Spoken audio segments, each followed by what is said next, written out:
এই মুহূর্তে প্রত্যেকে নজর রয়েছে বিধানসভার দিকে। আজই ঘোষণা হয়ে যেতে পারে বিধানসভার বিরোধী দলনেতার নাম। ইতিমধ্যেই আপনারা জানেন ঋতব্রত বন্দ্যোপাধ্যায়কে সমর্থন জানে 58 জন বিধায়কের সেই চিঠি, যা স্পিকারের কাছে ইতিমধ্যেই জমা পড়েছে। স্পিকার বিকেল 4টে পর্যন্ত সময় চেয়েছিলেন। এখন দেখার স্পিকার সেই চিঠিতে অনুমোদন দেন কিনা। একে একে বিধায়কেরা তারা বিধানসভায় ঢুকতে শুরু করেছেন। দেখতে পাচ্ছেন এই মুহূর্তে সেই ছবি। ভোটে হারেন মাত্র 1 মাসের মধ্যে তাসের ঘরের মতো ভাঙার মুখে তৃণমূল কংগ্রেস। একদিকে ঋতব্রত বন্দ্যোপাধ্যায়, যাকে সমর্থন জানিয়েছেন 58 জন বিধায়ক, এবং সেই সমর্থন সম্বলিত চিঠি যা স্পিকারের কাছে আজকে ইতিমধ্যেই জমা পড়েছে। স্পিকার বিকেল 4টে পর্যন্ত সময় চেয়ে নিয়েছেন। কৃষ্ণেন্দু অধিকারী সরাসরি রয়েছেন এই মুহূর্তে আমাদের সঙ্গে। কৃষ্ণেন্দু, কি খবর পাচ্ছ?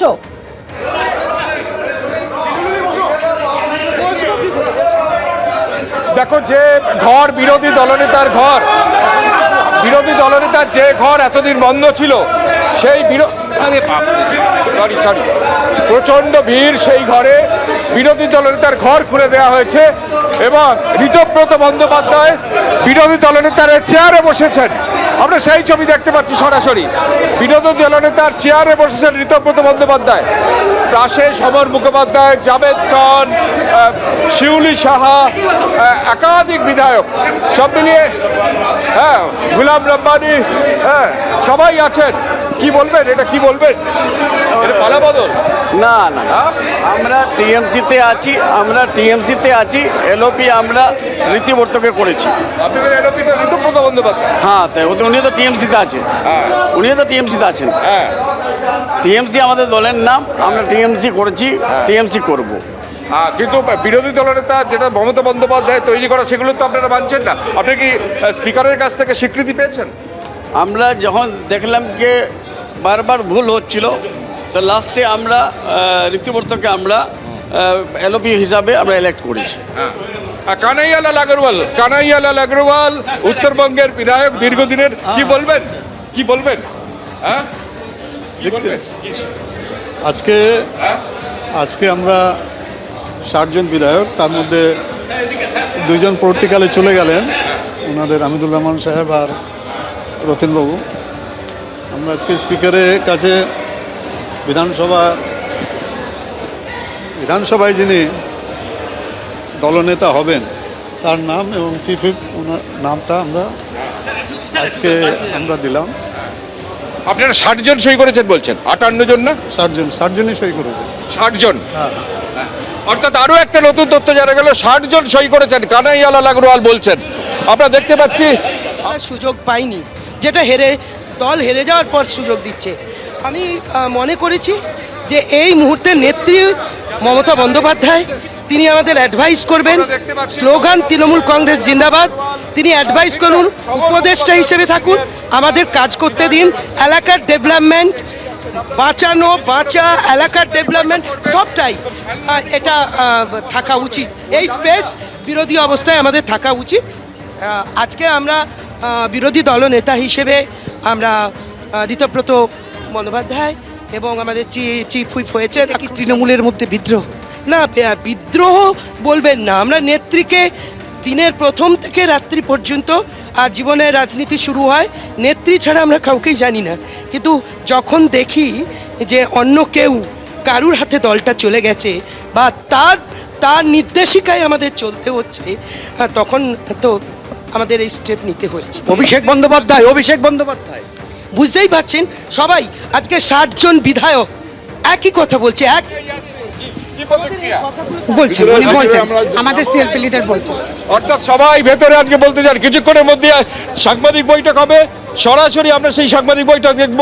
অর্থাৎ যে রাজ্য রাজনীতিতে তোলপাড় করে যেটা হয়েছে, আমরা কিন্তু মমতা বন্দ্যোপাধ্যায় সৈনিক ছিলাম, আছি, থাকবো, যদি দিদি লাথি মেরে না সরিয়ে। আমার শেষ প্রশ্ন সেটা হচ্ছে যে মানুষ সরিয়ে দিলেন তৃণমূল কংগ্রেসকে এক গাদা ক্ষোভের কারণে, আর আপনারা তৃণমূল কংগ্রেসের থেকে সরে এলেন এক গাদা ক্ষোভের বহিঃপ্রকাশ। নিশ্চিত এটা তো যা ঘটে গেছে বিগত দিনে, সেটা যদি আত্মসমালোচনা করতো দল, পোস্টমর্টম করতো, রেকটিফাই নিজেদেরকে করতো, তাহলে এই পরাজয় হতো না। আমরা ভাবতেই পারিনি এ ধরনের পরাজয় হবে। আমরা এই মুহূর্তে এই ফ্লোরে বিধানসভায় বিরোধী হিসেবে আমরা আমাদের পারফরমেন্স করব, এটা আমরা ঠিক করে নিয়েছি। আমরা বিদ্রোহ করব প্রেজেন্ট গভর্নমেন্টের বিরুদ্ধে, আমাদের ন্যায়সঙ্গত অধিকারের জন্য লড়াই করব, এলাকার ডেভেলপমেন্টের জন্য লড়াই করব। সমস্ত সরকারি প্রোগ্রামে আমন্ত্রণ করলে আমরা যাব। একটা সুস্থ গণতান্ত্রিক ব্যবস্থা চাইছিলাম, সেটা করতে পারবো বলে। মমতা বন্দ্যোপাধ্যায় ডাকলে যাবেন? দিদি যদি বলেন।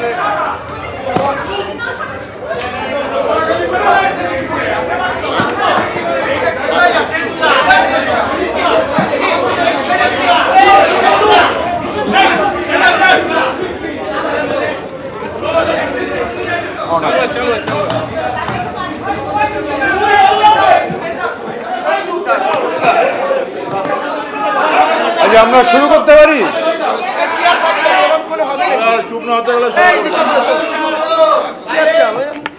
বলেছি এখন চেয়ার ওখানে চলে গেছে।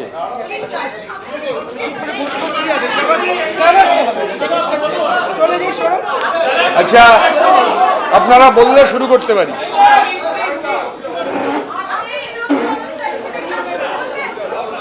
তৃণমূল কংগ্রেসের পশ্চিমবঙ্গ বিধানসভার অষ্টাদশ পশ্চিমবঙ্গ বিধানসভার তৃণমূল কংগ্রেসের যে পরিষদীয় দল, সেই পরিষদীয় দলে কোনো নেতা নেই। পরিষদীয় দল একটা টিম। কারণ আমরা এই মনোভাবের বিরুদ্ধেই লড়াই করেছি সবাই মিলে, যে কেউ নেতা কেউ ভৃত্য, এটা নয়। এটা গোটাটা একটা টিম। ঘটনাচক্রে তার একটা জব ডিস্ট্রিবিউশন হতে পারে, কারুর নাম বিরোধী দলনেতা, কেউ মুখ্য সচেতক, কেউ উপদলনেতা, কিন্তু এটা গোটাটা একটা 58 জনের টিম আপাতত। আজকে পর্যন্ত এটা 58 জন তৃণমূল কংগ্রেসের প্রতীকে নির্বাচিত 58 জন বিধায়ক, সেই 58 জন বিধায়কের এটা টিম এই বিধানসভার অষ্টাদশ পশ্চিমবঙ্গ বিধানসভার প্রিন্সিপাল অপোজিশন। আমি বলছি আপাতত এই জন্যে, কেননা আমি আরও দুজন আছেন যারা এই মুহূর্তে এখানে নেই, রাজ্যের বাইরে আছেন, তারা তাদের যে বক্তব্য সেটা জানিয়ে দেবেন। 60 হবে, সেই দুজনের সম্মতি যেহেতু আছে তাই আমি 60 বললাম, তবে সেটাও আপাতত।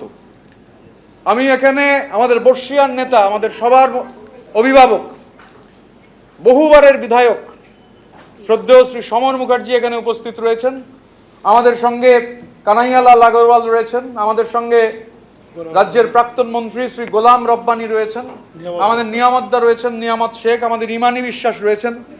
আমাদের পরিষদীয় দল এই জব ডিস্ট্রিবিউশন যে করেছে, চিফ হুইপ হিসেবে আমরা চিঠিও দিয়েছি রঘুনাথগঞ্জের জনপ্রিয় বিধায়ক আকরুজ্জামান, তিনি চিফ হুইপের দায়িত্ব পালন করবেন। এবং ডেপুটি লিডার হিসেবে 4 জনকে আমরা ঠিক করেছি, তারা ডেপুটি লিডারের ভূমিকা পালন করবেন।